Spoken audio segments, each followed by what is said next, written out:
Hello mga guys. So ngayon ang i-share ko sa inyo ay isang application na kung saan dito tayo magki-create ng ating wallet para sa ating MIR4 account. So bago tayo makagawa ng account, so kailangan muna natin siyang i-install.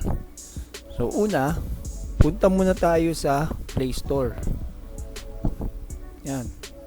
Punta natin sa Play Store, type nyo lang yung Wemix Wallet, and then click nyo lang install dito. So dahil sa na-install ko na siya, kaya buksan na lang nakasulat dito. So let's say na install na natin. So ngayon punta naman tayo dun sa wallet. Wait lang natin mag-open. Yan, tapos sign in lang tayo with Google. Yan, pag sign in tayo, click nyo lang tong age of 19 or order, tapos itong agreement on terms of service, at saka itong agree. Then click nyo lang tong next.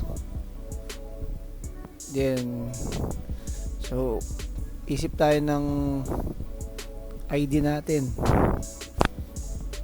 So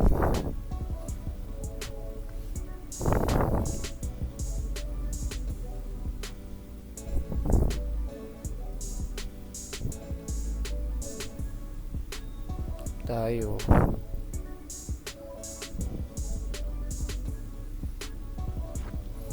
kailangan daw 12 characters tapos lowercase. Yan. Yan, gawa tayo ng password natin. Kailangan meron siyang capital letter, tapos may number, and then samahan natin ng symbol.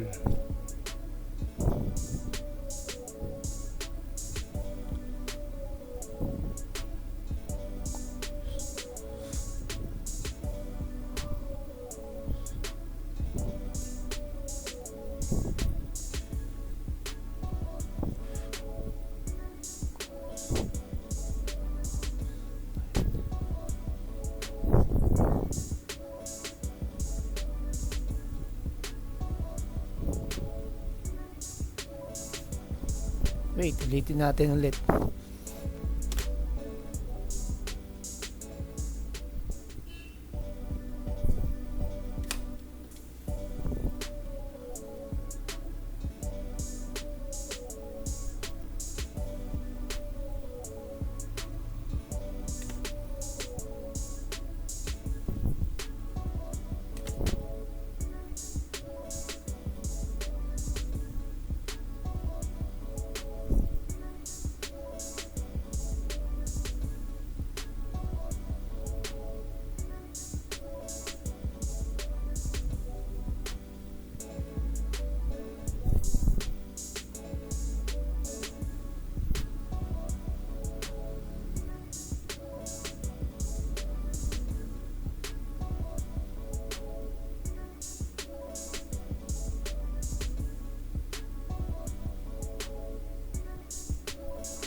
So yun.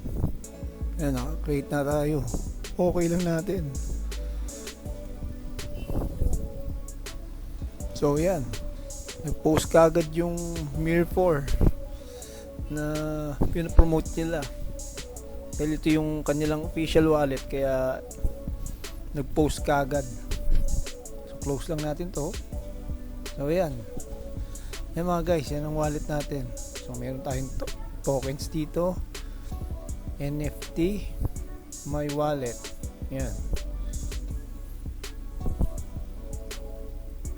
So basta yung mga ma-earn natin na dark steel sa MIR4, so ko-convert natin siya dito as Draco. And then pag na-convert naman natin, dilipat naman natin sa ating Binance, and then katapos nun sa GCash para makapag-withdraw tayo. So ganun lang. Ganun lang kadali gumawa ng account. So sa mga ngayon lang nakapag-open ng aking channel, paki-like and subscribe na lang. Paalam.